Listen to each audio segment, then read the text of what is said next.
Bueno, buenas noches, bienvenidos a esta nueva sesión de lecturas clínicas desde Freud.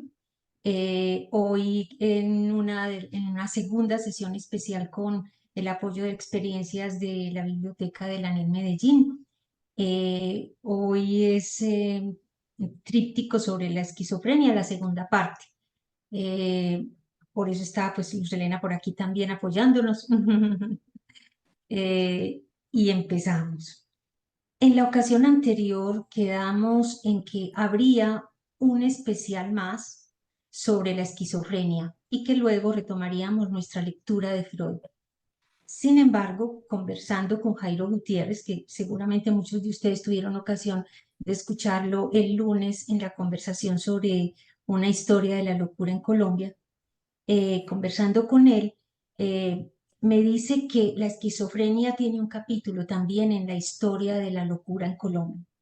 Así que inevitablemente se figuró, había que dedicarle una sesión a lo que él pudiera compartirnos de lo que logró investigar sobre esa historia de la esquizofrenia en Colombia. Entonces le vamos a dedicar una tercera sesión a la esquizofrenia el próximo 23 de mayo. Entonces así empezaríamos, retomaríamos nuevamente las lecturas de Freud frente a la clínica de Charcot el 12 de junio.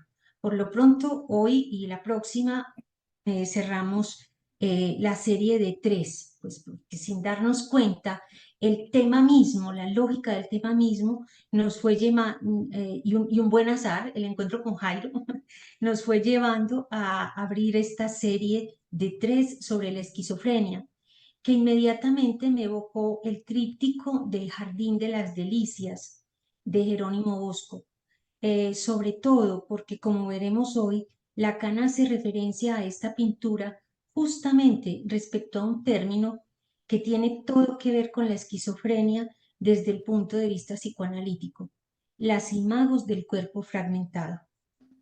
Y con esto quiero subrayar entonces que hoy, voy a empezar a compartir pantalla, quiero subrayar entonces que hoy entraremos en la esquizofrenia desde el punto de vista psicoanalítico, no en profundidad, simplemente como los puntos, las coordenadas que nos van a permitir eh, eh, asumirla desde ese punto de vista, desde el psicoanálisis.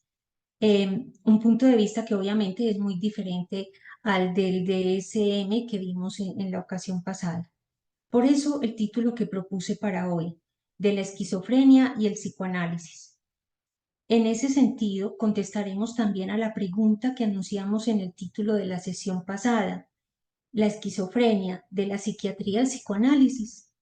Porque efectivamente, leyendo sobre la manera como Freud llegó a la esquizofrenia, me di cuenta de que no fue como con otros términos que él tomó de la psiquiatría y a los que les fue dando un contenido según le mostraba su propia clínica. Esos términos, por ejemplo, melancolía o fobia o la misma histeria. Con la esquizofrenia ocurrió algo muy curioso. Retomemos entonces para ver qué fue eso curioso que ocurrió y qué podríamos responder a esa pregunta de si la esquizofrenia pasó de la psiquiatría al psicoanálisis. En primer lugar, recuerdo el marco y el propósito de nuestro trabajo, ¿cierto? El marco, cómo empieza esta pequeña investigación pues que les comparto. El marco es la clínica psicoanalítica y retomamos las dos orientaciones de Lacan en la apertura de la sección clínica, ¿cierto? La primera, la base de la clínica, es lo que se dice en un psicoanálisis. Y aclaramos, es decir, lo que se le dice a un analista y lo que un analista puede escuchar. Pero fíjense que aquí, en esto que estamos haciendo, no es solo en términos del consultorio, sino que también aquí estamos tratando de escuchar qué es lo que la esquizofrenia nos dice a través del tiempo, a nosotros que o somos analistas o nos estamos formando para ser analistas o nos interesa algo de la escucha analítica. Entonces, esa es la base. Estamos haciendo clínica, pues, por decirlo de alguna manera. Y segundo, él nos dice, la clínica psicoanalítica consiste en el discernimiento de cosas que importan. En nuestro caso, entonces, la pregunta que nos hacemos y que nos orienta es, ¿y qué es eso que importa que logremos discernir en la escucha de la esquizofrenia? Bueno, vamos a ver esos capítulos. Entonces, sobre ese marco, que no me pierda yo aquí divagando.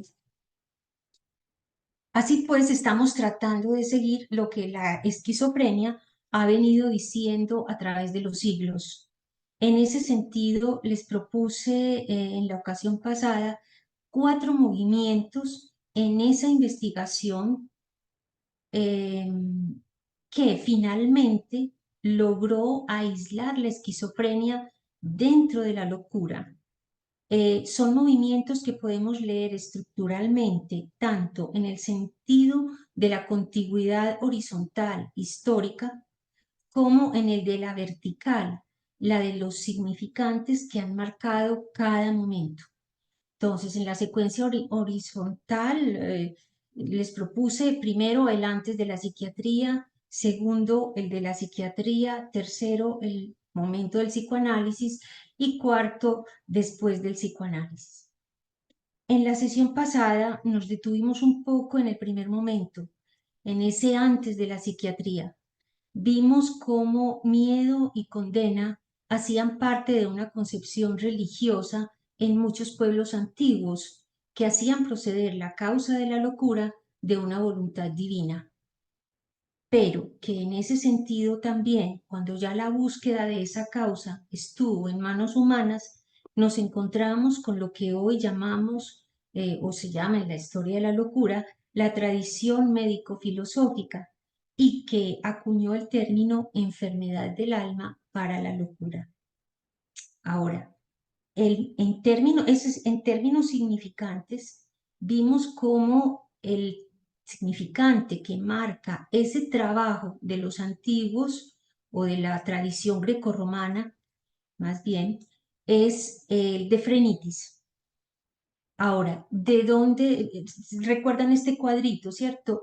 En Hipócrates había estas, Ketel, en Historia de la Locura, selecciona estas 6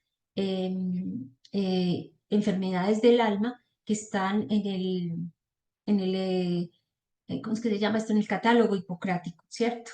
Y finalmente, en la nueva historia de la psiquiatría, los autores Postel y Kettel nos traen, sacan 4 entidades nosográficas que son las que a ellos les parece que van a marcar el trayecto del trabajo psiquiátrico de ahí en adelante. Frenitis, la letargia, la manía, la melancolía. Y vimos que en los dos lo que se repite es la frenitis o frenesí.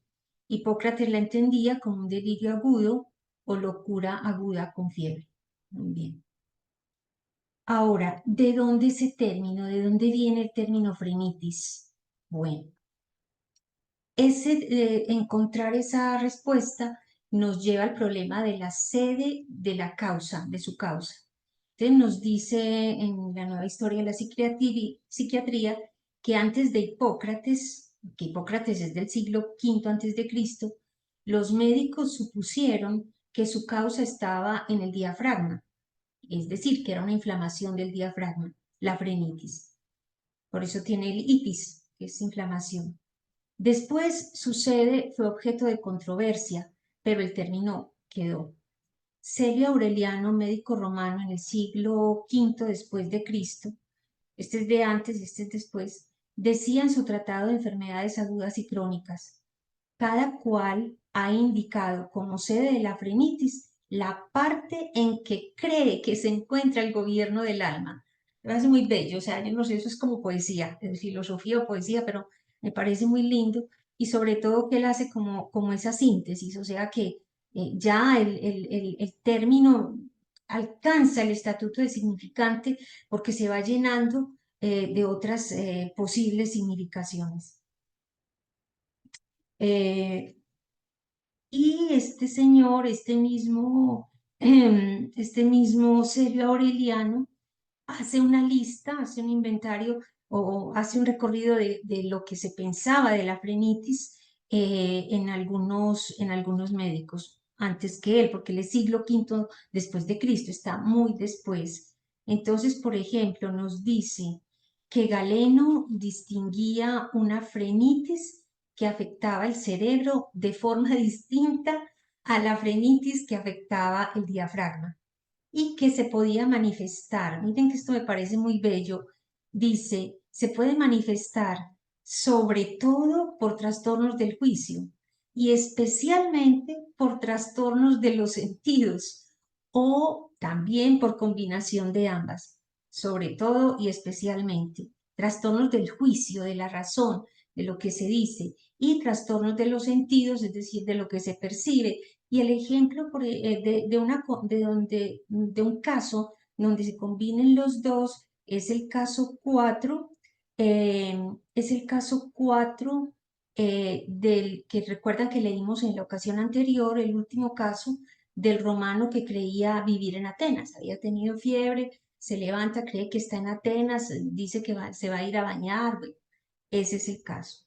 Pero entonces miren que va viendo que escucha Galeno, ¿cierto? Ese trastorno del juicio y trastorno de los sentidos es lo que logran percibir. Más adelante, Alejandro Trales o de Trales va a decir que la frenitis perfecta es producida por la bilis amarilla, que al difundirse por el cerebro provoca su inflamación. No es la inflamación del diafragma, es decir, él sí va a decir nada, eso no tiene nada que ver con el diafragma, hay que situarlo en el cerebro. Y es una inflamación, sí, pero del cerebro. Ahí queda la frenitis perdida del significado diafragma, ¿cierto? Ya, eso quedó ya a nivel de algo que tiene su causa en el cerebro. Y él avanza en una evolución donde yo creo ver como las raíces de lo que luego se va a plantear más adelante en la demencia precoz de Kraepelin. Miren, dice que el primer momento es de un sueño agitado, con pesadillas y sueños, o sea, no se duerme tranquilamente. Segundo, viene un periodo activo con todos los signos del ataque frenético, de ahí frenesis, ¿cierto? Y tercero, ya después de que pasa el ataque frenético, viene el padecimiento que se hace crónico y el enfermo se debilita y los signos son menos nítidos, pero hay un debilitamiento del enfermo, se va como en términos de debilidad, de menos, ¿cierto? Se agrava, pues, por decirlo en nuestros términos. Ahora, ¿cuáles son los indicadores de la frenitis? Retomo también de la nueva historia de la psiquiatría.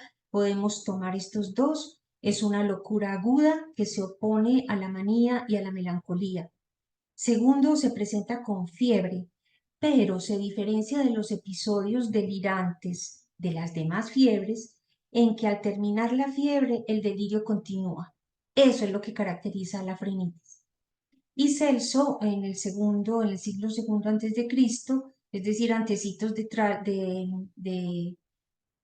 primero que se me olvidó, de Celio, eh, dice que la define definitivamente como una enfermedad aguda, o sea, no crónica, con fiebre y con demencia continua. Fíjense que es aguda, mientras que este Troles va a decir que después del periodo agudo va a venir el momento crónico, o sea, ya se hace crónica. Eso es lo que va a marcar pues como el punto de declive. Bueno, hasta ahí tenemos lo que es el repaso de la parte de la tradición médico-filosófica. Pasemos ahora entonces a el momento que continúa, que es con la psiquiatría. Me toca dejar de presentar aquí para presentarles más bien el cuadro. ¿El cuadro dónde estás? Aquí, sí. El cuadro. En este cuadro vamos a ver más fácilmente qué ocurre con la psiquiatría. En la psiquiatría yo logro identificar dos momentos. Les recuerdo que estoy hablando de momentos en lo que hace pregunta sobre la esquizofrenia, ¿cierto? ¿Cuál es su causa? ¿Cómo se puede tratar? Entonces, la psiquiatría va a tener, a mi juicio, según entiendo, dos momentos. El del inicio, que va a recoger todavía la tradición médico-filosófica. Y un segundo momento donde ya viene la dicotomía, ya se deja la filosofía a un lado y va a empezar la dupla medicina-psicología. Es decir, si la enfermedad mental se puede explicar desde la medicina en relación con su aspecto psicológico. Es decir, la filosofía queda sustituida por la psicología en términos de esa época. No es que ellos entendieran la psicología como la entendemos nosotros ahora. No, es en términos de esa época que ahora veremos. Psiquiatría viene del término antiguo psique, alma, espíritu, vitalmente, y atreia, curación, curación del alma. Entonces, ¿qué tenemos en la tradición médico-filosófica? Ya saben, me interesa es allí donde se acuñó un significante, un término que nos va a dar un punto de referencia en este trayecto de la esquizofrenia. El primero es Philippe Pinel en Francia. eh, Recuerdan en 1793 el gesto de Pinel, quita las cadenas a los alienados. Eso es en Bicêtre, en otro un hospital lejos de París, pero en 1795 tiene el mismo gesto en la Salpêtrière, libera, quita las cadenas a los alienados. En 1798 va a escribir la nosografía filosófica, fíjense, está todavía con estas marcas, y va a clasificar las enfermedades mentales o besanías, que Jaime nos comentaba algo en la ocasión anterior, que se llamaban así también, a las locuras. En 1801 va a hacer un tratado médico-filosófico de la alienación mental, así lo titula, y va a diferenciar estos cuatro grandes grupos: melancolía, manía, mutismo y demencia. ¿Por qué subrayo demencia? Porque demencia es el de donde va a empezar a trabajarse para definir la esquizofrenia. En 1795, este señor Johann Christian Reil fundó la primera revista sobre psicología en Alemania. Lo pongo ahí porque ya empieza a desprenderse de la tradición médico-filosófica porque él mismo, años después, en 1808, va a acuñar el término psiquiatría. Jairo, si estás por ahí, si cometo alguna imprecisión, puedes interrumpir con tranquilidad. Yo soy neófita en el asunto. Bueno. Y después en Jean Etienne Esquirol, en 1805, escribe Las pasiones consideradas como causas, síntomas y medios para curar casos de locura. Las pasiones como causa. Todavía está en la tradición médico-filosófica. ¿Qué vemos en esta historia? Esto no es lineal, no es que primero es una cosa, la otra, no, son situaciones que se viven sí, hay una cronología sin lugar a dudas, pero también hay una simultaneidad, ¿cierto? Vemos que, por ejemplo, aquí en Alemania estaba este señor ya acuñando el término psiquiatría, mientras que en Francia se estaba todavía muy en la tradición médico-filosófica. Pasemos al siguiente momento. Emil Kraepelin es alemán. Entonces, alemán, ya sabemos que está por el lado de Christian Rey. Entonces, él escribe en 1898 el Tratado de Psiquiatría, que tiene muchísimas ediciones. Pero en general yo sintetizo, saco lo que me interesa. Introduce los términos de psicosis maníaco-depresiva y demencia precoz. ¿Qué hace en la demencia precoz? Él incluye tres grupos o tres formas de la demencia precoz según otros autores, que son la hebefrenia de Morel, propuesta en relación a la demencia senil para casos de jóvenes y adolescentes. Es decir, los psiquiatras sabían que había demencia en los ancianos, había una demencia senil de la edad ya más que adulta. Entonces, cuando llegan casos de jóvenes, de adolescentes, que eran bastantes, entonces Morel propone el caso el nombre de hebefrenia para diferenciar esa demencia del principio de la vida de la del último momento de la vida. La llama hebefrenia. Eh, También Kraepelin va a incluir ahí los casos de catatonía, hay muchas definiciones de ese término.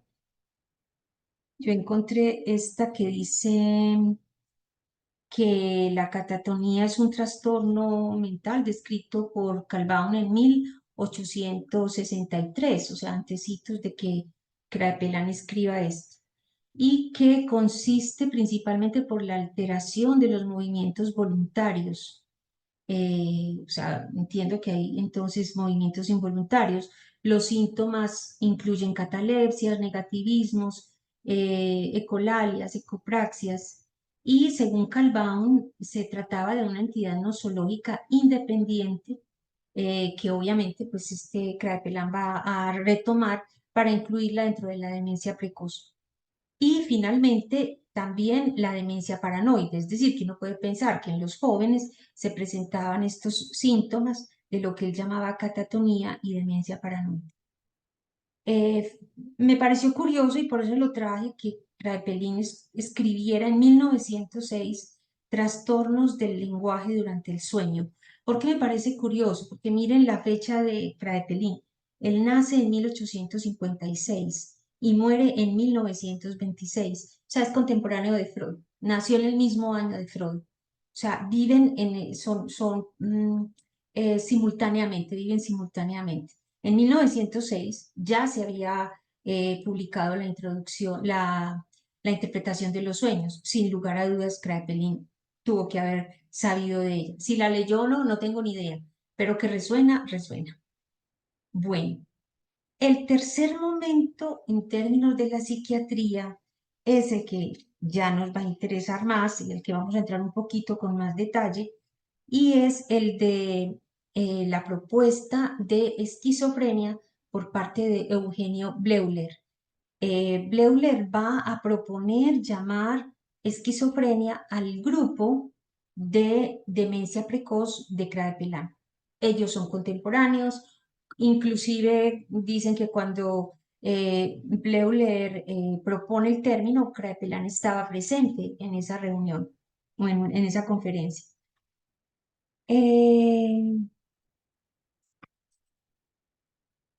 Entonces veamos aquí qué pasa. Exacto. Ahora, todo el mundo sabe también que Bleuler y Freud se conocieron. Bleuler, Jung y Freud. Eh, y que también hubo una ruptura, ¿cierto? Sin embargo, examinando con atención la noticia de que hubo un periodo de buenas relaciones entre Bleuler y Freud, que luego se rompió, encontré algo que me sorprendió mucho y que es la razón de que yo comparta con ustedes esto hoy. Veamos el contexto. Se puede decir que en un primer momento Freud avanzaba en la formulación de una nosografía propiamente psicoanalítica. Yo voy a dejar de compartir aquí porque me toca volver al PowerPoint. A partir de los términos propuestos por los psiquiatras de entonces. ¿Estamos de acuerdo en eso? Ah, se me había olvidado mostrar las foticos de estos señores. este Spinel, a mí me gustan las fotos porque como que, uy, me da como, bueno, existió, este señor es este, bueno, este es Pinel, el famoso gesto de Pinel liberando los alienados de sus cadenas en la Salpêtrière. Este es Christian Reil, el que acuñó el término de psiquiatría. Por aquí tenemos a Esquirol, francés también, y este es Kraepelin. Bueno, ahí vamos, el contemporáneo de Freud. A mí me sorprendió, Entonces, yo no lo sabía puedo que... tener en ¿Cómo? pantalla completa. ¿Aló? Ah, ¿qué hubo? No, que si lo podría poner en pantallita completa para... Para verlos mejor. Es- Sí, Kraepelin, Esquirol, Reil y Pinel. Muy bien. Bueno, entonces estamos ya en el capítulo Bleuler, ¿cierto? Estamos en este momento. Eh, entonces decía que Freud ya en 1900 pues ya había publicado la interpretación de los sueños, pero desde antes, nosotros sabemos que el trabajo de Freud empieza desde antes, como estamos leyendo en las lecturas, él va a la Salpêtrière en 1885, allá asiste a las presentaciones de Charcot, como todos sabemos, y las escucha de cierta manera muy diferente a como se dice por ahí en la academia, de una manera muy especial, y toma, uno podría decir, toma el relevo del trabajo que hace Charcot con las histerias. Porque obviamente ya él está en otro camino que es muy diferente al de Charcot y que es el del descubrimiento del inconsciente. Eso es 1885, 1888, 1890, que publica su texto Tratamiento psíquico, Tratamiento del alma, que hace, digamos así, un relevo de lo que es, a mi juicio, esa tradición médico-filosófica, uno de los textos fundamentales en psicoanálisis. Eh, y en 1894 ya comienza a proponer una nosografía que a mi juicio es propiamente psicoanalítica. Se trata del término psiconeurosis de defensa. Es la primera propuesta nosográfica de Freud. Bajo ese término es absolutamente nuevo. Miren ustedes que es una combinación bien particular. La psiconeurosis de defensa es una nueva perspectiva nosológica. ¿Por qué? Porque psiconeurosis es un término nuevo que va a reunir dos entidades nosológicas que eran absolutamente diferentes, incluso en esa época. La psicosis era muy diferente a la neurosis. Él las une. ¿Por qué? Porque tienen en común esto que las va a caracterizar, la defensa. Son una defensa, decimos ahora nosotros, del sujeto frente a algo que le es insoportable. Bueno, y eso va a permitir que él recoja entonces estos términos o estas entidades nosológicas que ya venían ahí en la psiquiatría, y en la neurología, eh, para darles un contenido nuevo, una perspectiva absolutamente distinta.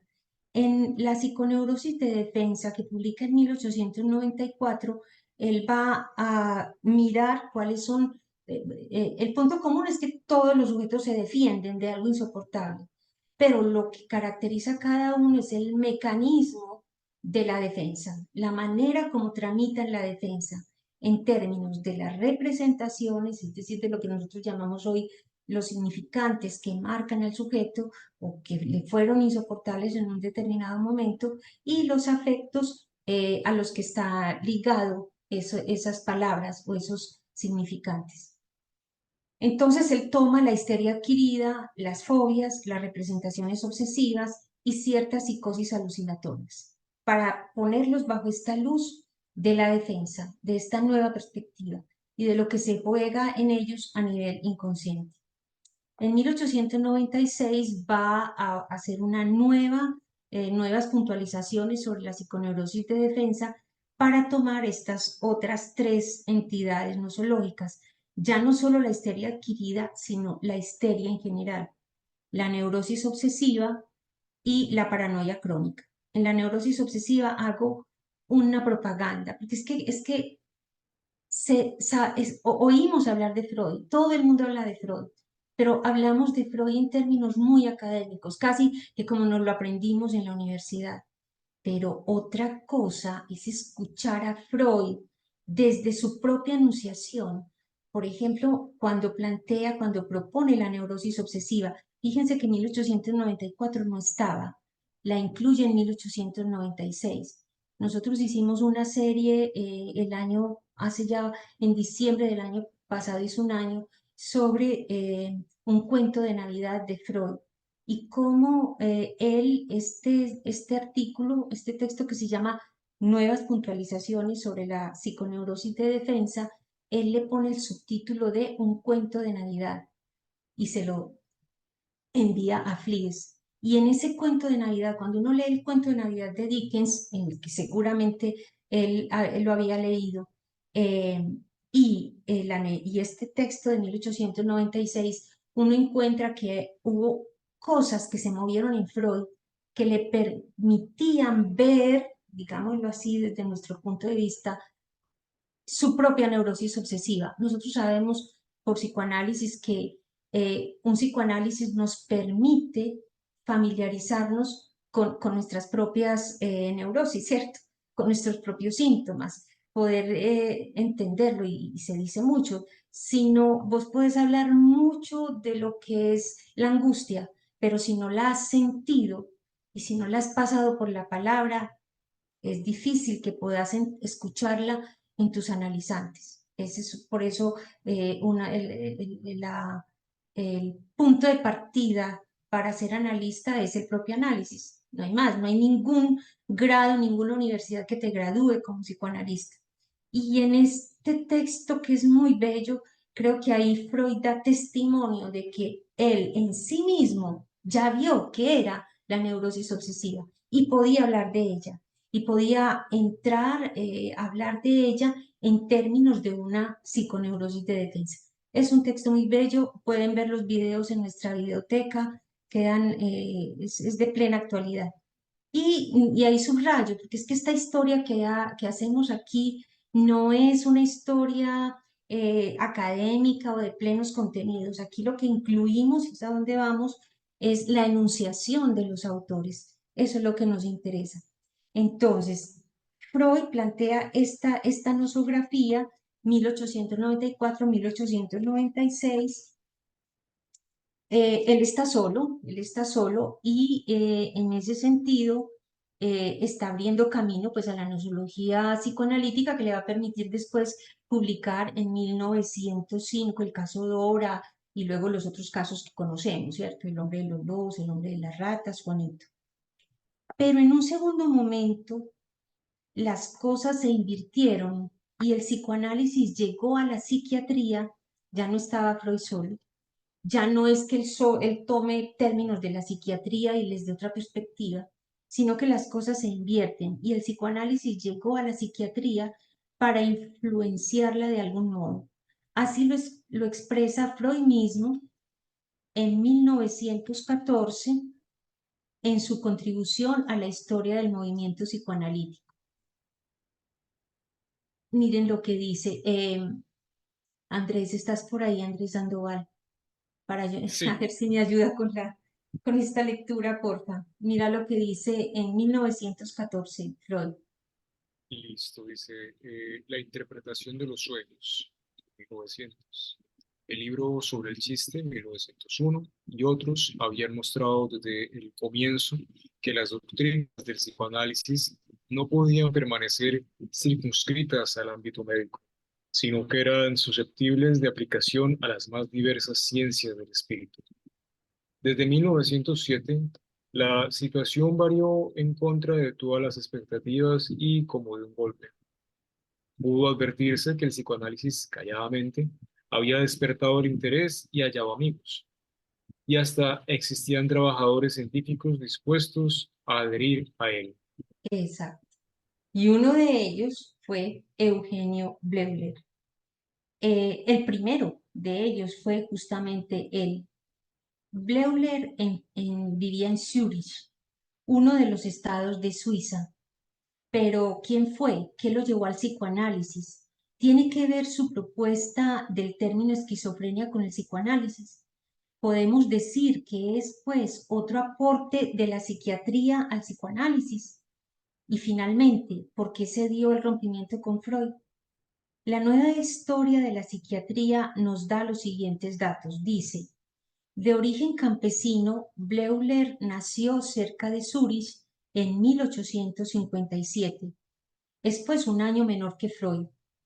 Obtuvo el grado de médico en la Universidad de Zúrich e inició su formación psiquiátrica. Luego se formó en París con Charcot y Magnan.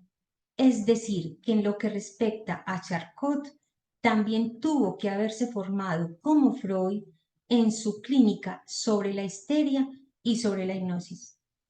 Luego, Zurich supo de la psiquiatría inglesa en Londres y de la alemana en Múnich. Es decir, estuvo en estos internados, pues estudiando en estos países. A su regreso a Zurich, después de ese periplo académico, fue estudiante interno de Augusto Forel en la Clínica Psiquiátrica Universitaria de Burgosli. Hay que decir que en su reseña al libro de Forel sobre la sugestión y la hipnosis, Forel destaca la vía psicológica que Forel privilegia en sus investigaciones, al contrario de Berengen, por ejemplo. Esto implica entonces que sin duda Bleuler estaba familiarizado en lo que implicaba psíquicamente la elección, perdón, psiquiátricamente, en lo que implicaba psiquiátricamente la elección del terreno psicológico.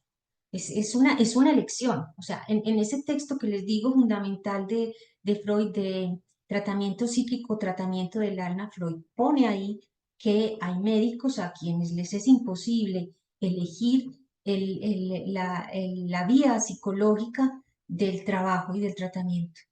Pero hay otros que sí, y él, por ejemplo, elige que sí, él elige el terreno psicológico. Repito nuevamente, el terreno psicológico para Freud, y en este momento la psicología era el nivel de la palabra, era poder trabajar desde la palabra el cuerpo, que es lo que él hace en todo su artículo de 1890. Asombrarse, preguntarse cómo es posible que las palabras puedan influir en el cuerpo. Bueno, y viceversa, como el cuerpo también en la vida anímica. Después de que Bleuler llega, pues vuelve a Zurich después de su formación académica, durante 12 años, siendo alumno pues de Forel, que también pues reconoce Freud. Después, durante 12 años, de 1886 a 1898, Bleuler fue director del Rheinau, importante hospital psiquiátrico perdido en el campo a orillas del Rin. Es decir, él estaba en Zurich y allá fue alumno de Forel, pero luego lo nombran médico psiquiátrico en un pueblito, por decir algo. Y él se va para allá y allá está durante 12 años como director de ese hospital psiquiátrico. Pero en 1898 el gobierno lo nombra sucesor de Forel. Entonces le toca dejar con mucho pesar a sus enfermos del Rheinau, que lo siguieron en gran número a la clínica psiquiátrica de Burgosli en Zúrich. Y durante 30 años elaboró allí su obra científica, es decir, hasta 1928. De esos datos podemos deducir entonces que el carácter universitario de la clínica, porque ya el hospital de Zúrich era un hospital universitario, entonces el carácter universitario de la clínica le permitía dar cátedra, tener estudiantes internos y estar al tanto de las publicaciones que pudieran servirle. Estos trazos de la vida de Bleuler nos permiten deducir también que seguramente leyó con entusiasmo la interpretación de los sueños a principios del siglo XX. En su contribución a la historia del movimiento psicoanalítico, Freud nos cuenta un poco lo que supo de esos primeros años de Zúrich con el psicoanálisis. Según le contó a un colega, escribe Freud, según el testimonio de un colega que asistió a la evolución cumplida en el Burgosli, es decir, en el hospital de Zúrich, puedo afirmar que el psicoanálisis suscitó allí interés desde muy temprano. ¿Sí? Este es Bleuler. Vamos a ver que él le va a escribir a Freud una carta antes de 1907. Y esta fue la cronología que logré como extraer, ¿cierto? Miren, en 1902, el punto de partida es la interpretación de los sueños, 1900. ¿Qué ocurre en 1902? Jung publica un escrito sobre los fenómenos ocultos en el cual se encuentra una referencia a la interpretación de los sueños. ¿Quién es Jung? Alumno de Bleuler. Es decir, ya allá en Zurich, en este hospital, se leía la interpretación de los sueños. A partir de 1903-1904, el psicoanálisis ocupa el primer plano de las discusiones en ese hospital universitario que dirige Bleuler. Y, claro, rápidamente, antes de 1907, Freud recibe una carta de Bleuler hablándole del interés por su trabajo.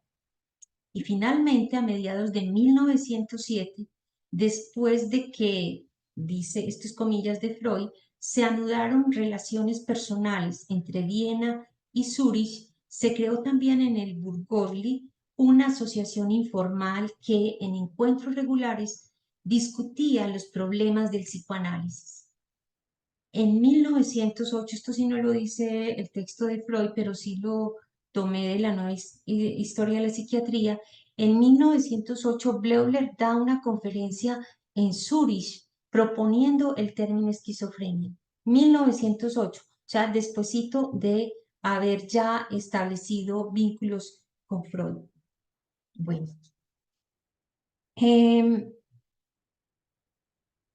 ya. Y continúa Freud. Freud continúa. Ah, no, esto no está aquí, no lo puse. Continúa Freud. En la unión que se estableció en las escuelas de Viena y Zúrich, en modo alguno fueron los suizos la parte meramente receptiva. Esto es Freud en la historia del movimiento psicoanalítico. Ya él se dio cuenta que realmente era un intercambio productivo, dice. Habían producido ya respetables trabajos científicos cuyos resultados redundaron en beneficio del psicoanálisis. Cierro comillas. Freud efectivamente subrayará los trabajos de Bleuler y de Jung y tendrá en cuenta los casos propuestos por Victor Tausk para su trabajo de 1915 sobre el inconsciente. Pero veamos tres cosas que escribe Bleuler que pueden darnos una perspectiva muy diferente a la que tiene Freud. Entonces, aquí sí, porfa, son tres, y ahí es donde yo cojo la enunciación de Bleuler. Lee, porfa, este es en un artículo de 1906, o sea, antes de que le escribiera a Freud. Mira lo que dice. Lee, porfa, Andrés. Esto dice, el contenido de muchos delirios no es sino un sueño de deseo apenas disfrazado, que por medio de lo que ofrece la enfermedad particular, alucinaciones de diversos sentidos, delirios, paramencias, trata de representar el deseo como realidad. Digo que trata de representar porque aún en el delirio o el sueño, el sujeto no siempre olvida totalmente que sus deseos tropiezan con obstáculos. Estos últimos se simbolizan como persecución, de igual manera como las experiencias semejantes de personas sanas han engendrado a Hormus y a Arimán, Dios y el diablo. Miren ustedes, o sea, 1906, se había leído la interpretación de los sueños al derecho y al revés. O sea, esto lo encuentra uno en la interpretación de los sueños, cosa que no hacemos nosotros, pues ya. pero ellos sí lo habían leído.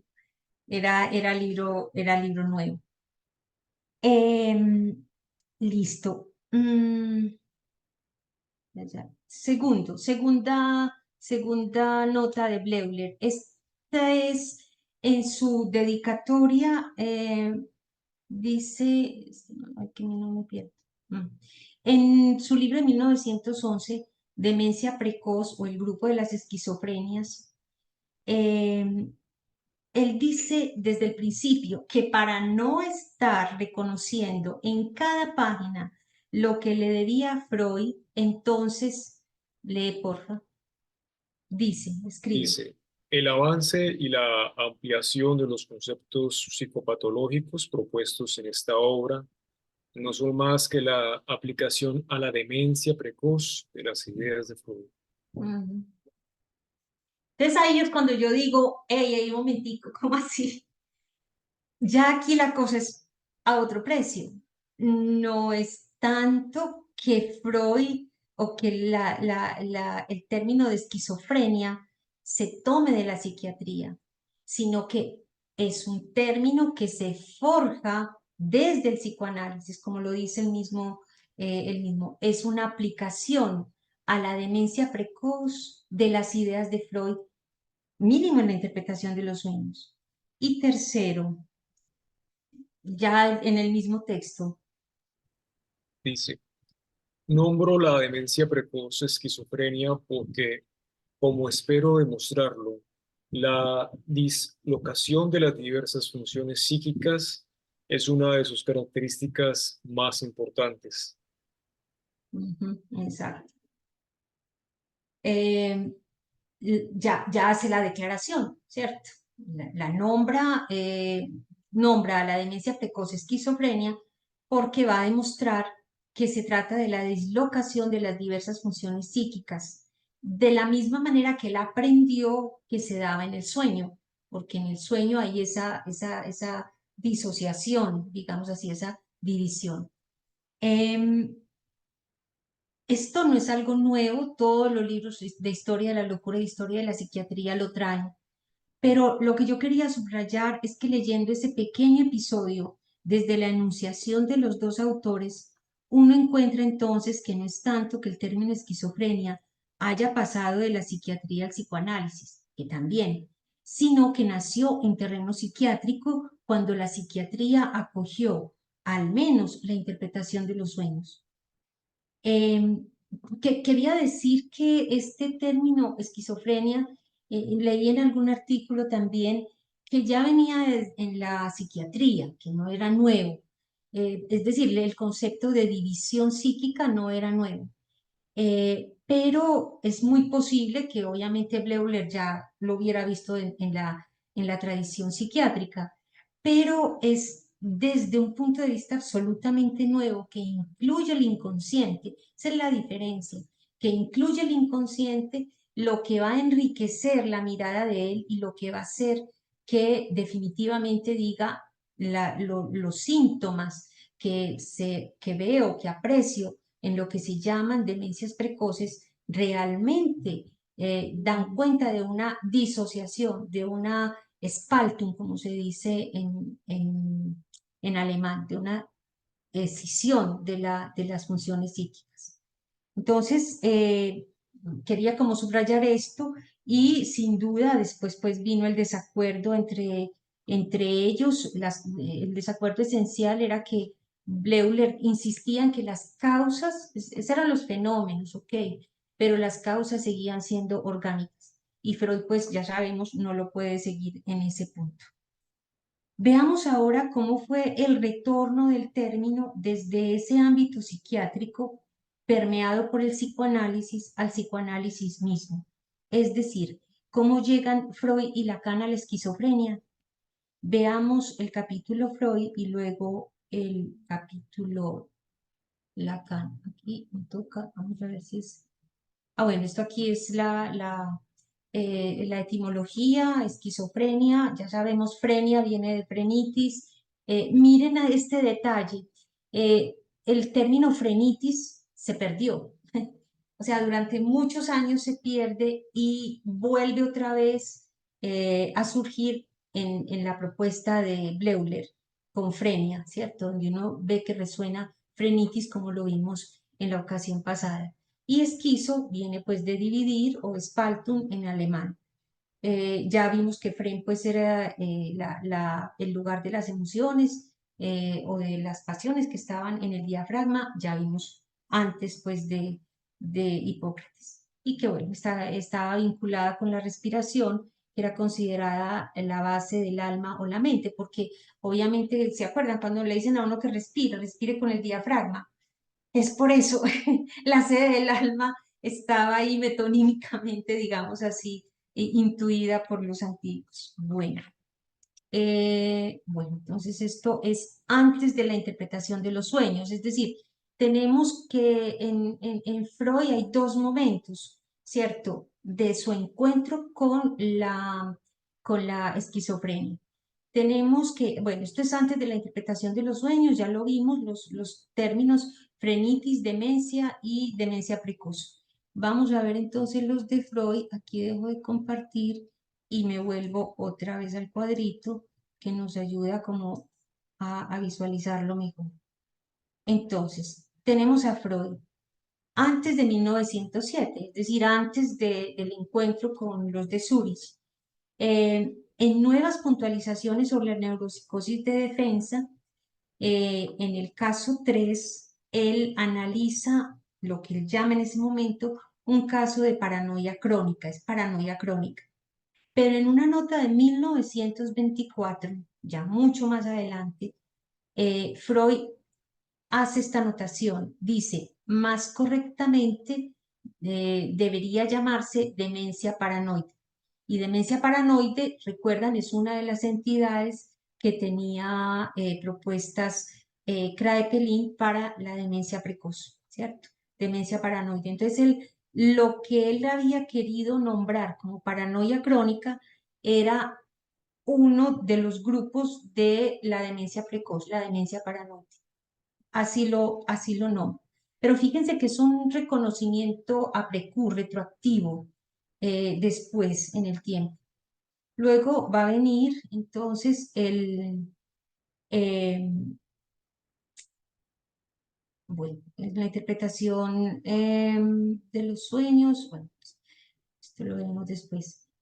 Luego, aquí está Eugenio Bleuler, ¿cierto? Conferencia en 1908, donde presenta el término esquizofrenia, y luego en 1911 va a publicar el libro. Fíjense que pasan 3 años entre que él propone el término y lo publica.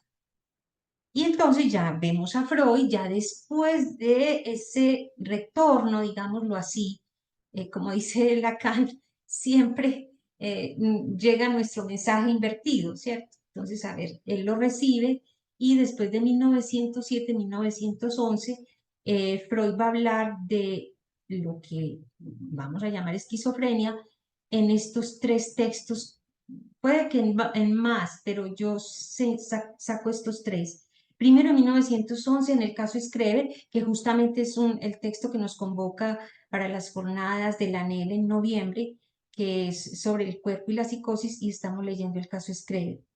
En el caso Schreber, va a hablar de demencia, se habla de demencia paranoide, eso fue el diagnóstico que le dieron.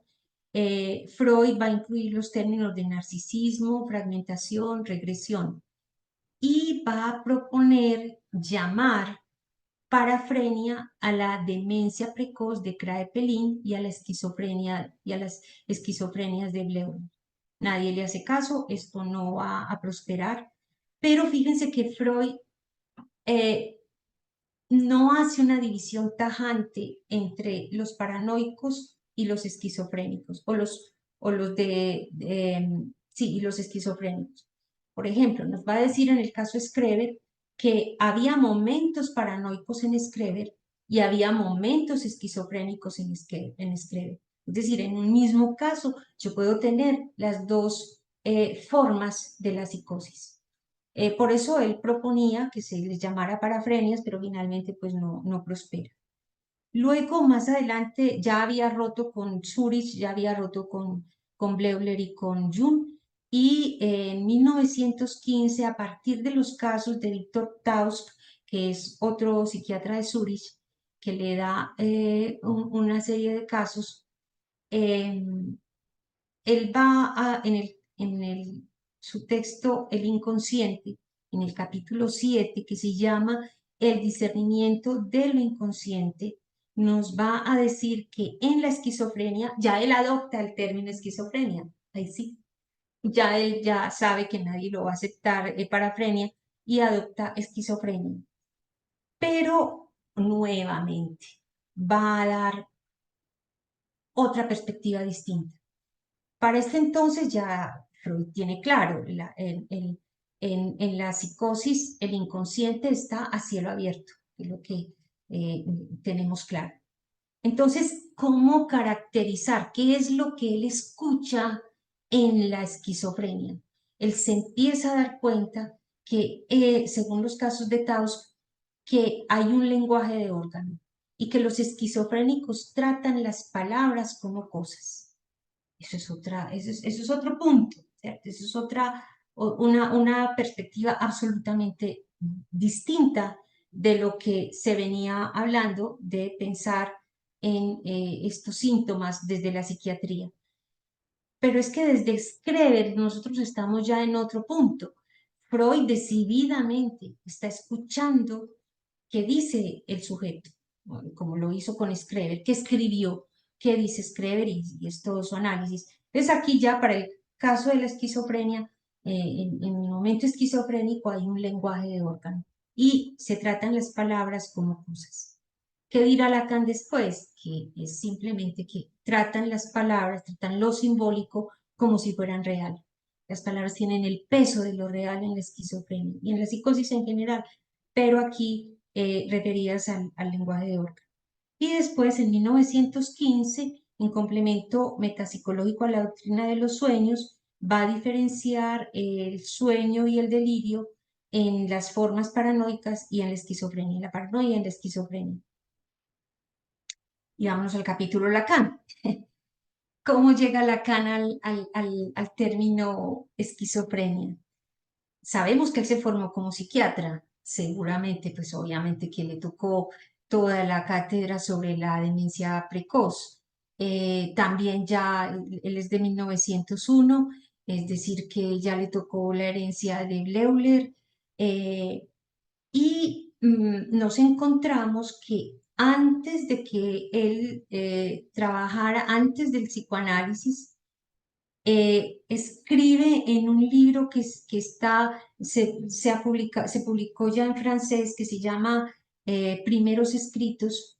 En 1931 tiene un texto maravilloso, yo no sé cuándo vamos a sacar tiempo para leerlo, esto es una maravilla, que se llama Escritos Inspirados, Esquizografías. Y ahí va a hablar nuevamente del lenguaje en la esquizofrenia.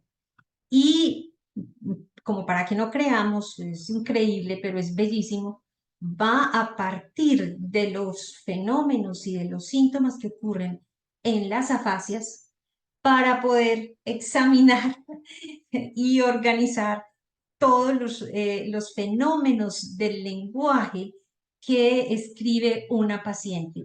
Escribe, ¿cierto? Esto es antes del caso M, ¿cierto? El caso M es de 1932, donde también sabemos que él se dedica a leer los escritos de M. Bueno, eso es antes, eso es un banquete ahí que tenemos para algún día. Y luego ya con el psicoanálisis. Entonces, en 1936 nos va a hablar del estadio del espejo y del cuerpo fragmentado. Este concepto de cuerpo fragmentado le va a permitir explicar los fenómenos de la esquizofrenia. También otro banquete que está ahí pendiente, ya no sé cuándo vamos a leerlo. Este de los complejos familiares es bellísimo y nos muestra desde el principio cómo entender la esquizofrenia, cuáles son esos fundamentos de la esquizofrenia desde esta dimensión del cuerpo fragmentado que empieza pues en el estadio del espejo. Es decir, cuando hay problemas en el estadio del espejo, entra en juego lo que va a ser la base de la esquizofrenia. También va a hablar de esto en el seminario 1 y después en el seminario 10 con los objetos A. Entonces, en el seminario 10 nos vamos a encontrar con otra elaboración de Lacan sobre la esquizofrenia, que ya va a involucrar los objetos A. Que esta elaboración va a implicar echar por tierra el cuerpo fragmentado, no creo. Es una elaboración, uno podría decir que en el tiempo lógico este fue el instante de ver de Lacan sobre la esquizofrenia y tenemos que mirar qué tiempo lógico sería el seminario 10. Si es su tiempo para comprender, nos tocaría buscar qué plantea en el momento de concluir, que no he llegado hasta allá, es todo el trabajo que espera. Sí, Andrés, contá. Ujú. Sí, Ana, si entendí bien entonces, en este texto de complejos familiares, Lacan hace una unión entre lo que sucede en familia y de pronto la psicosis. ¿O ¿cómo sería esto? Sí, sí, sí. Ok, sino Es que un texto, sí, sí, me ha es un, acordado precisamente de la palabra que se manejó el lunes, del encuentro que tuvimos el lunes de degeneración. ¿cuál término? Degeneración, Ah, ya, ya. degeneración, Sí, sí, sí, sí, sí. claro. Exacto, pero exacto, sí, cuando Jairo hablaba de que el cuerpo era el cuerpo familiar, que si había herencia genética, etcétera, Lacan aquí lo va a coger desde otro punto de vista. Claro, Y uno es sí puede más, hablar de herencia, pero no una herencia genética no, propiamente dicho. no, son los complejos familiares, pero eso es una belleza. Les digo que ese texto, yo no sé cuándo, pero en un espacio que se llame Desde Lacan, vamos a tener que leer esos complejos familiares desde el principio, porque si bien es cierto que primero cronológicamente es el estadio del espejo, los complejos familiares recogen a precú lo que es el estadio del espejo y otra belleza, de lo que ocurre desde que el niño nace. Es genial. O sea, lo que ocurre, como el complejo se empieza desde el mismo momento en que nacemos a la vida. Ahora, ¿qué diferencia hay entre la manera como Freud toma la esquizofrenia y luego Lacan? La diferencia es que cuando Freud habla de la esquizofrenia, fíjense las fechas, es antes de 1920, antes de la pulsión de muerte. Cuando Lacan ya llega, cuando llega Lacan, ya él cuenta con la pulsión de muerte. Y es una maravilla cómo él va a incluir la pulsión de muerte en esto que son los complejos familiares y cómo la va a poner en el centro de aquello que serán los fenómenos que van a dar origen a la esquizofrenia desde ese complejo que es el del destete, el complejo de intrusión, pues de los celos en relación con los hermanos y el complejo de pero aún desde el principio, sobre todo el primer complejo, el complejo del destete, que nos habla de ese momento en que nacemos, de ese momento, de esos primeros momentos de la vida, es asombrosa la la seguridad de Lacan respecto a dos cosas, la función de la pulsión de muerte, ¿sí? El agujero que está ahí, ¿cierto? Que nos va a hablar también en la última enseñanza, pero desde ahí está ya.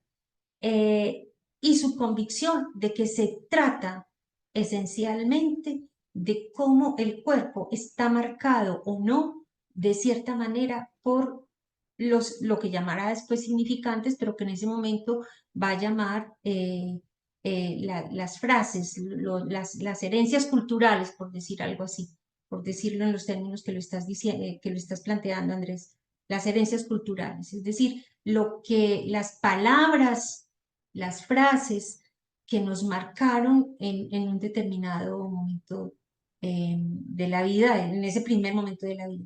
Ana, Entonces es y muy toda bello es, esta ¿cómo? herencia que tú mencionas, pues, como esta ascendencia, eh, ahora que tú decías este asunto de que el psicótico toma por real las palabras, uno podría pensar entonces toda esta ascendencia familiar como algo real. Es que eso ya existía antes de que el sujeto viniese al mundo. Claro que sí, pero bueno, ya ver cómo cada sujeto lo tramita o no, bueno, eso ya es con detalle y quedan invitados cordialmente a cuando leamos los complejos familiares. Es otro de los textos que a mi juicio son fundamentales en psicoanálisis, es decir, no porque sean una introducción al psicoanálisis, sino porque nos muestran desde el principio los fundamentos del psicoanálisis. Ese es muy bello porque es Lacan leyendo a Freud y mostrándolos en ese paso de lo que es la terminología freudiana a la terminología que va a fundar luego Lacan, ¿cierto? Es genial, es genial. Va paso a paso, didáctico, mejor dicho, ahí nadie puede, es exigente, sí, pero no es difícil.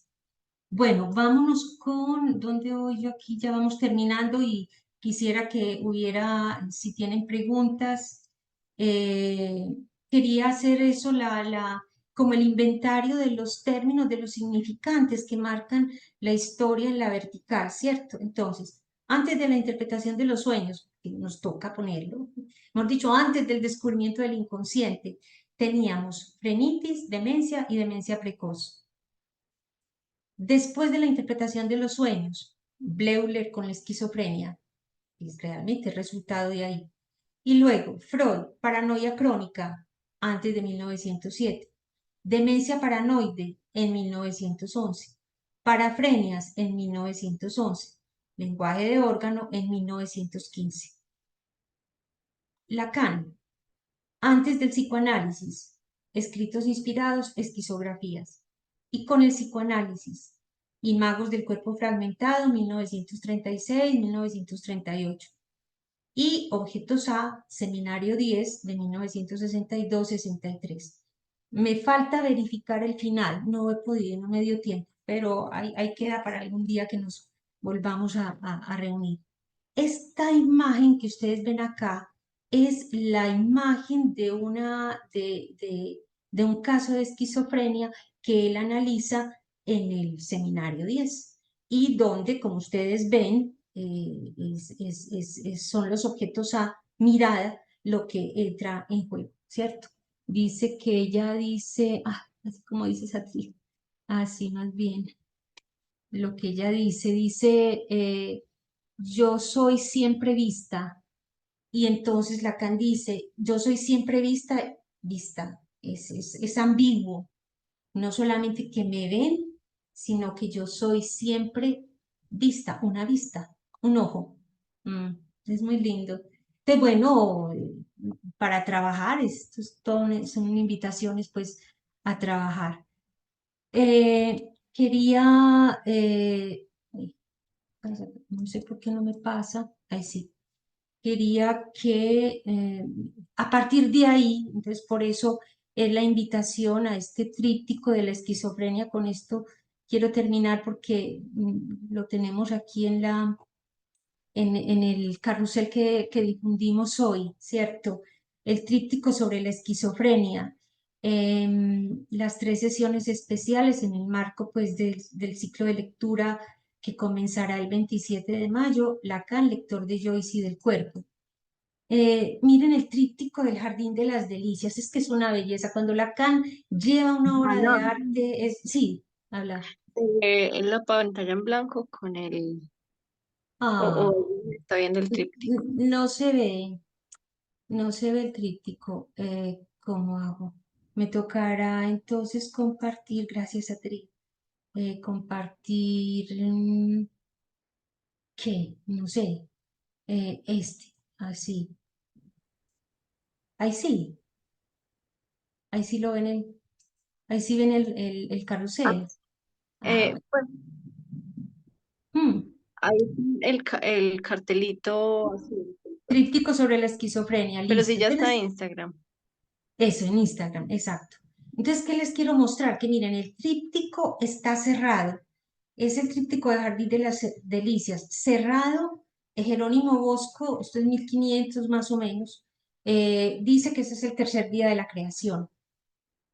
Y vamos, la apertura, que fue lo que me inspiró a mí de este tríptico, fue obviamente de las imágenes del cuerpo fragmentado, y lo que dice Lacan es lo siguiente: hay que hojear un álbum que reproduzca el conjunto y los detalles de la obra de Jerónimo Bosco para reconocer en ellos el atlas de todas esas imágenes agresivas que atormentan a los hombres.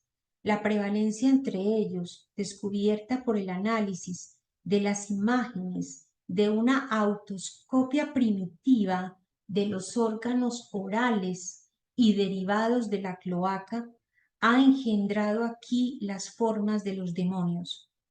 Hasta la misma ojiva de la angustia del nacimiento se encuentra en la puerta de los abismos hacia los que empujan a los condenados, y hasta la estructura narcisista puede evocarse en esas esferas de vidrio en las que están cautivos los copartícipes agotados del jardín de las delicias. Entonces, ya este es el tríptico, yo lo bajé del Museo del Prado, se deja bajar tranquilamente, es muy bello, por si lo quieren ver más amplio. Entonces, de este tríptico ya tenemos, el 25 de abril tuvimos el panel izquierdo, que se llama El Paraíso, donde expusimos la esquizofrenia de la psiquiatría y psicoanálisis. Bueno, hoy, que es de la esquizofrenia y el psicoanálisis, es el panel central, que es el Jardín de las Delicias, o el Madroño, también se llamó así. Y el 23 de mayo, y con esto vamos cerrando y dando paso a las preguntas, es la invitación para que vengan y escuchemos a Jairo, que nos puede compartir de esa historia de la esquizofrenia en Colombia, ¿cierto? Le corresponde el panel derecho, que es el infierno. Bueno, eh, dejo aquí de presentar esto y bueno, quedo atenta a las preguntas, comentarios.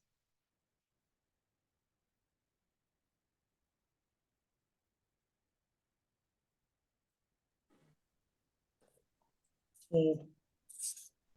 Ana, Sí, Lucecita. gracias, gracias.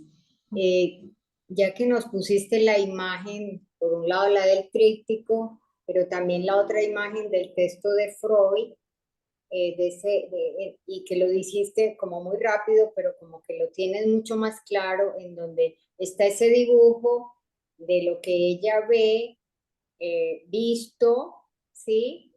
Pero dijiste, en ese visto, como lo nombra, como un poco como en lo real, algo del Sí, visto, pero una vuelta con la pulsión que no necesariamente di algo, porque no es que algo así como visto, ser visto, pero lo dijiste como si ella dijera visto, pero ahí hay una dimensión que amplíanos un poquito eso que agarraste, porque rápidamente para ver la diferencia con lo de la pulsión ahí, que no ha dado la vuelta del todo, pero que lo dijiste. Sí, por favor, sí, creo que con esto. denme un minuto, yo lo veo de una vez para no inventar en el libro. Porque lo Sí, ilustra pues como esta cosa esquizo, que entonces como cuál sería la diferencia con otro niño que también puede hacer un dibujo y decir, ah, mire, y ese arbolito me mira, no sé, pero lo dijiste y ahí me parece que tienes alguna cosita para eh, transmitirnos algo ahí para ver esa diferencia entre un niño que dibuja eso y cómo lo dice y cómo lo dijo. eh, exactamente. Y con eso, por eso decía, es que está en los complejos familiares. Porque es que, mira, el primer momento, ¿qué es el estadio del espejo? El estadio del espejo es el momento en que las percepciones, esas autopercepciones que él dice del cuerpo fragmentado, porque el niño solo logra percibirse como un cuerpo fragmentado. Es que, no, es que toca, eso es otra lección, pero el niño hasta esos 6, 8 meses no logra sino percibir interiormente mucho displacer, ¿cierto? En relación a lo que ve de su cuerpo, ve por pedazos. Si usted ve un niño de 6 meses, se mira la manito, se mira el piecito, es cuerpo fragmentado. Por eso el momento del encuentro con el espejo marca algo muy importante, porque logra en una gestal, dice él, en un momento insight, comprender que todos esos fragmentos que había sentido y que había percibido pueden tener una unidad y que ese que está en el espejo es él como unidad. Entonces imagínate, Luz, cuando eso no se da, cuando el niño no logra establecer el estadio del espejo, ¿qué le queda? ¿Cómo sigue percibiendo el mundo y cómo sigue percibiéndose a él? Como un cuerpo fragmentado, como los espíritus. Él va a decir ahí en este de los complejos que los casos de esquizofrenia infantil son esos, es decir, el niño mira espíritus, ¿cierto? Ojos que los ven. O sea, por eso, así como decimos que la histeria en tanto que núcleo de deseo nos constituye a todos, también podemos decir que la esquizofrenia nos constituye a todos. Todos tenemos algo de esquizofrénicos, todos tenemos algo de paranoicos, porque todos hemos pasado por esos momentos constitutivos donde o vos pasás o no el estadio del espejo. Ese es el primer punto, ese es el primer momento. Por eso la esquizofrenia, y como lo decía Freud, implica lo más básico de las enfermedades, digamos así, de las manifestaciones. Entonces, claro, que un niño pequeño es esquizofrénico, pues claro, hasta que no llegue al estadio del espejo, dígame cómo percibe el mundo. Entonces, en la esquizofrenia hay esa dificultad, ¿cierto? Es lo que vemos en el caso Robert, por ejemplo, ¿cierto? Son muchas cosas más, pero sí uno puede decir, ¿qué es un caso de esquizofrenia del psicoanálisis? Es un caso donde el sujeto, a pesar de que ha podido pasar otras cosas, no ha logrado constituir su imagen en el espejo. Así lo hace. Así. Y de ahí se desprende todo lo que vos quieras a nivel imaginario, real o simbólico. Todos los fenómenos del cuerpo que vos quieras, todos los fenómenos con las palabras. Es eso. Es la esquizofrenia. Pero entrar ya en el detalle, pues, Muy bien, muy es, bien. es, Gracias, Ana. es una invitación para después. Muy bien. Claro. Gracias por tu pregunta. Y sobre todo que con eso ilustras como, bueno, una cosa el objeto mirada, pero también al estar fragmentado, el sonido, si oyes Ajá, el un objeto sonido, voz, es que es eso, por eso ahí muy está, bello. mira, Ujú. por eso es la investigación lógica de Lacan. Cómo empieza con el cuerpo fragmentado y cómo consolida eso que planteó ahí después en términos del objeto A, que es su aporte al psicoanálisis. Ujú. Esos son los puntos de referencia de la esquizofrenia desde el punto de vista del psicoanálisis. Claro, y el seno, Eso es- que cree que es de él, mm, y la manito, lo que dices, o sea, cómo, qué es mío, qué es del otro, eso no, eso es de, pero no hay la separación, ¿sí? Muy, muy bien, gracias. ¿Alguien más? Ana Victoria, Sí, esto Marlene. del Jardín de las Delicias me recuerda el texto de Laura Restrepo, Pecado. Mm, En ese texto ella presenta una serie de narraciones y todas se estructuran alrededor de la obra del Jardín de las Delicias. mm. Y hay unos personajes que yo creo que están de ese lado de la locura, voy a decirlo. Vení, ¿cómo se llama Marlene? Qué pena, yo no Pecado, sé. El pecado, pecado de Laura Restrepo. sí. Mm, ok, Vea, Estaba pensando si pudiéramos establecer una intertextualidad. A mí me impactó genial. este Mm. texto y Mm, estaba considerando como la relectura, como a partir de esto que estás, que nos estás presentando. Muy, mm, muy interesante. mm, Porque además la obra tiene muchos detalles, el Jardín de las Delicias, que mm. percibirlos, a veces yo intento como ampliar la imagen y da mucha dificultad pero son unas imágenes muy dicientes y muy Sí, Lacan lo va a analizar más en detalle. Lo pueden bajar del Museo del Prado y genial. bueno. Alguien más. Gracias. Ujú. Jairo escribió algo, creo. Mira, ¿qué dice? Sí. ¿Qué dice Jairo? ¿O quién Sí, es dice? que me llamó la atención Sí. lo de Ujú, esa interpretación, digamos, proyectual, que son los dibujos. ujú, Pues ujú. en las historias clínicas, por lo menos en el psiquiátrico de Cali, Mm, los ujú, ponían a dibujar. ujú. De ellos sí tengo algunas imágenes Es. de los otros psiquiátricos, toda esa correspondencia personal la, la destruyeron, pues sí. Ujú, Pero es un asunto que trabajé por ahí que se llama psicopatología de la expresión, ujú, que la encontré en lo que decía Antonio Herrera, el que pintó los murales del Hospital Mental de Antioquia, que es ujú, historia de la psiquiatría en Antioquia.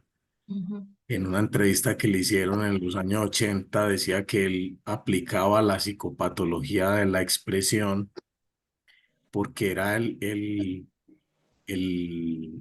facilitador o el profesor de arte terapia en el hospital mental. Ujú, Me ujú, puse a buscar sobre el concepto y me encontré pues esa colección internacional que dio origen también a creo que es una Sociedad Internacional de Psicopatología de la Expresión, con sede en París, creo, y al último le agregaron arte terapia, Ve. psicopatología de la expresión y arte terapia. Y en particular este, pues es sobre dibujos de esquizofrenia. Ah, no, hay que traer. Ya sabes qué tienes que traer para la próxima, 23 de mayo. Genial, genial. Sí, qué rico que los traigas. Sí, súper. No, bueno.